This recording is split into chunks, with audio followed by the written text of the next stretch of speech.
A hypothetical case study of infectious disease strain associated with certain environmental pollution using the VPT model, number 1516, VPT 073, January 29, 2026, Gerald C. Shu, EclaireMD Foundation. Category: Environmental Science. Introduction. Recently, I heard a local news report about an agricultural town where people were experiencing an unusual rise in infectious illness. The report suggested a possible connection to environmental pollution, especially polluted water. This made me stop and ask a simple question: can a math physics-based health model help us understand how environmental problems slowly turn into disease? To protect privacy, I deliberately kept this study general. I do not name any town, disease, or environmental source. All data used here are hypothetical and created only for demonstration. The goal is not to investigate or blame any real case. The goal is to show how a math physics-based medical research approach can be used to study a broad class of environmental conditions that may lead to illness over time. At a basic level, I believe that everything we can see, touch, and measure in the physical world follows fundamental mathematical principles and physical laws. This idea is not limited to machines or buildings. It also applies to the human body and environmental systems, from how organs respond to stress, to how disease slowly develops in individuals, and how it affects community health. Guided by this belief, I have written nearly 1,000 medical research papers using my Viscoplastopology VPT framework. In simple terms, this framework combines three core ideas. First, resistance and flow from physics viscosity. Second, time and path-dependent damage from engineering plasticity. Third, overall geometric shape and long-term data patterns from mathematics topology. When combined, these ideas help explain how small problems, when repeated or ignored, can slowly build into lasting health harm or permanent damage. One purpose of this paper is to gently remind medical professionals of the importance of mathematics and physics. Modern medicine does an excellent job describing biological and chemical details, but often treats math and physics as optional tools, used mainly through statistics. This makes it harder to see how problems grow, accumulate, and change form over long periods of time. A simple analogy helps explain this. Trying to understand complex disease using only biology and chemistry is like trying to support a tall building with only two columns. It may stand for a while, but it lacks stability. A strong structure requires at least three solid supports. My research rests on three pillars: mathematics, physics including engineering, and biology including physiology and pathology. Biology tells us what is happening. Mathematics and physics help explain why it happens, how fast it happens, and what happens after years of repeated stress. This paper is therefore a practical example of what I call math-physical medicine. It builds on my earlier work. The missing layer in modern medical education, opening parenthesis No.1516 VPT number 072, January 27, 2026. It is not meant as criticism. It is a reminder that without clear mathematical structure and physical reasoning, many long-term, environment-related health problems remain only partially understood, and their prevention remains incomplete. Example of water-related infectious diseases under pollution: stress in everyday life. Poor water quality can lead to different kinds of infectious illnesses. The type and severity of illness depend mainly on two things: how polluted the water is, and how long people are exposed to it. When water becomes heavily polluted over a short period of time, sudden outbreaks can occur. People may develop vomiting, diarrhea, stomach pain, and fever within days. This often happens after fertilizer runoff, animal waste leakage, or floodwater enters drinking water sources following heavy rain. These events usually cause sharp but short-lived illness spikes in the community. When water is only moderately polluted but remains unsafe for many years, the health effects are often quieter but longer-lasting. Instead of sudden outbreaks, people may experience repeated stomach problems, fatigue, poor digestion, and slow recovery. These symptoms may come and go, making them easier to ignore, but they gradually wear down health over time. In places where water systems are poorly maintained for long periods, infections can also spread more easily from person to person through shared water use. This is especially true when water is not properly filtered, tested, or treated. In such settings, illness can persist in the community even without obvious warning signs. In agricultural areas, polluted water can also weaken health indirectly. Long-term exposure to unsafe water can irritate the gut, interfere with nutrient absorption, and keep the body in a constant low-level inflammatory state. This makes people more vulnerable to infections and slows recovery. In simple terms, stronger pollution makes illness more severe, and longer exposure makes the damage harder to reverse. Over time, what begins as a temporary problem can turn into a lasting health burden for the entire community. VMT data interpretation and results analysis. Using the hypothetical data described earlier, I applied my VMT model to understand how three environmental factors work together to increase disease burden in a community over time. Figure 1 shows how the disease strain index DSI, defined as a calculated index representing the accumulated health stress experienced by a population, changes across for decades, alongside three environmental stress factors related to water quality. All three factors worsen over time, but they do not rise at the same speed or in the same pattern. As a result, disease burden does not increase in a straight line. Instead, it accelerates more rapidly in the later decades. In the figure at the end of this article, the left panel shows how disease burden responds to each environmental factor. In the early decades, rising pollution and exposure are linked to only small increases in illness. During this stage, the population still has some ability to recover, health damage is limited, and improvements are still possible if conditions fluctuate or improve. This represents the elastic range. As poor water quality continues and protection systems weaken, the curves begin to rise more steeply. This signals a loss of reserve. At this stage, the same amount of added stress produces much larger increases in disease. The system becomes less flexible and less able to absorb damage. This represents the plastic range. In the later decades, disease burden continues to rise even when increases in pollution are smaller. The system no longer returns toward its original healthy state. Damage builds on top of previous damage, and recovery becomes unlikely. What began as a temporary problem turns into a lasting condition. The right panel of the figure shows total accumulated damage over time. This total remains low at first, rises slowly during the middle period, and then increases sharply in the final decades.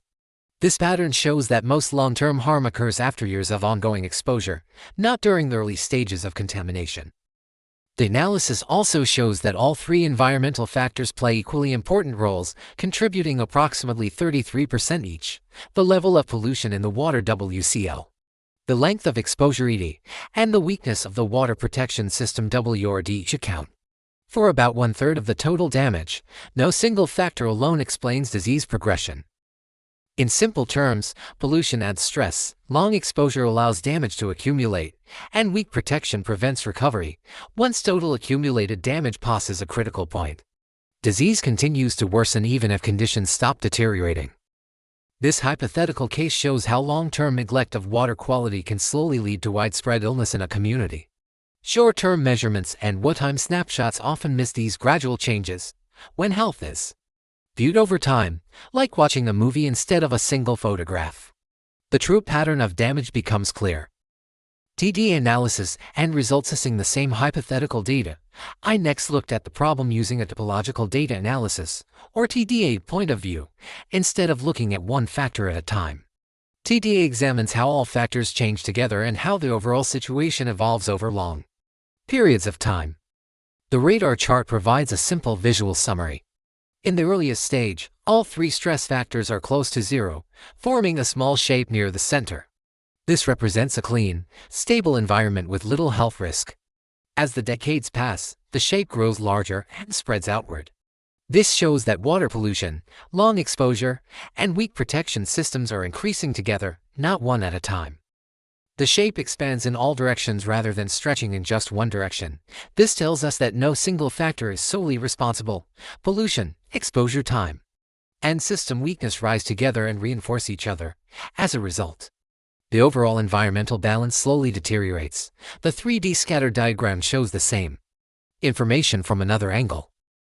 Each point represents one decade, based on pollution level, exposure duration, and system weakness, instead of scattered points. The data form a clear path moving away from the healthy starting point. This path shows steady movement toward higher and more dangerous stress levels. This path matters. It shows that environmental damage does not happen randomly. Once the system starts moving in a harmful direction, it keeps going. Each decade builds on the previous one, and the system does not naturally return to safety. In simple terms, the environment remembers its past damage.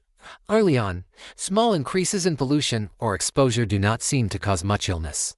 Later, after years of accumulated damage, even small additional stress leads to large increases in disease. This explains why health problems may appear to worsen suddenly, even though the real damage has been building quietly for a long time. Together, the radar chart and 3D diagrams show that long-term water quality neglect slowly reshapes the entire environment. Disease progression follows this overall change, not just individual risk factors. These patterns are easy to miss when looking at short-term data, but become clear when health is viewed over time as a continuous process. Linking TDA and VMT findings when viewed together, the TDA and VMT results describe the same process from two complementary perspectives. TDA shows the direction and shape of long-term deterioration, revealing how the system steadily moves away from a healthy state. VMT explains why this movement occurs by measuring how stress accumulates, how recovery capacity weakens, and when damage becomes permanent. In simple terms, TDA shows where the system is going, while VMT explains the forces pushing it there. Together, they confirm that long-term neglect of water quality leads to disease that builds up and sustains itself over time, a process that cannot be properly understood using short-term measurements or one-time statistical analyses alone. Conclusion: this paper serves as a warning system template. By using math physical medicine, the focus shifts from reactive response, such as treating outbreaks, to predictive monitoring, identifying rising disease strain before the system crosses into permanent damage. Recommendations to policymakers. Policy brief: the math and physics of community health core inside environmental disease is not a collection of random health events. It is a predictable process in which stress builds up over time until a community loses its natural ability to recover. The three-factor risk profile: community health damage is driven by three equally important factors, each contributing about 33% of the total risk. Effective policy must address all three at the same time: pollution level, how strong the contaminant force is; exposure time, how long people are exposed to the stress; system fragility, how weak the locale protection and infrastructure are. Focusing on only one factor while ignoring the others will not stop disease progression. Understanding the point of no return. The VPT framework. Community health can be divided into two practical zones: the elastic zone, reversible. This is the early stage, when damage is still limited. If pollution is reduced or stopped, the community can recover. Action taken here is the most effective and least costly. The plastic zone, permanent. This is the tipping point. Damage becomes locked in. Even if water quality improves later, illness rates and medical costs continue for many years. Recovery is slow, incomplete, and expensive. Strategic recommendations: move beyond snapshots. Do not rely only on current pollution readings. Track long-term trends and direction of change, similar to a TDA-style trajectory view. Prioritize infrastructure, since system weakness accounts for about 1/3 of disease burden. Strengthening water treatment, monitoring, and response systems is the most direct way to prevent communities from crossing into permanent illness. In short, preventing disease is far cheaper and more effective than treating damage after a system has already failed. This public health concern closely mirrors what happens in individual patients when disease is addressed only after serious damage has occurred. Epilogue: did not write this paper to impress or to alarm. I wrote it because I have seen what happens when we wait too long, when early signs of harm are dismissed as noise, when we trust that systems will heal themselves, and when we assume resilience has no limits. In my own life, I have learned that damage does not always arrive with warning signs. Sometimes it appears quietly, like a slow leak beneath a floor. Sometimes it hides behind routine, behind the comfort of not yet. And sometimes, by the time it becomes visible, the foundation has already shifted. This study is not about one town or one illness. It is about invisible tipping points that shape outcomes long before crises appear. It is about how stress builds, how recovery weakens, and how communities lose their ability to rebound. It is about the dignity of prevention and the cost of delay. I offer this work to those who still believe in foresight, to engineers who recognize patterns of gradual failure, to doctors who listen beyond symptoms, To policymakers who understand that infrastructure is not only concrete and steel, but care made visible. And to the reader who wonders whether one voice can matter, it can. Because every clear warning offered with care becomes part of a larger safety net that helps others before they fall. Disclaimer: write this paper not for fame, but to share what I have learned so others can understand health, prevent disease, and live longer, healthier lives. This content is provided for educational reference only and does not constitute medical advice. No doctor-patient relationship is created. You may share this summary freely, but it must not be altered or republished as your own. All intellectual property rights belong to the author, Gerald CHSU. This content is provided for educational reference only and does not constitute medical advice. No doctor-patient relationship is created. You may share this summary freely, but it must not be altered, edited, or republished as your own. All intellectual property rights and copyrights for this article and its related materials belong to the author, Gerald CHSU.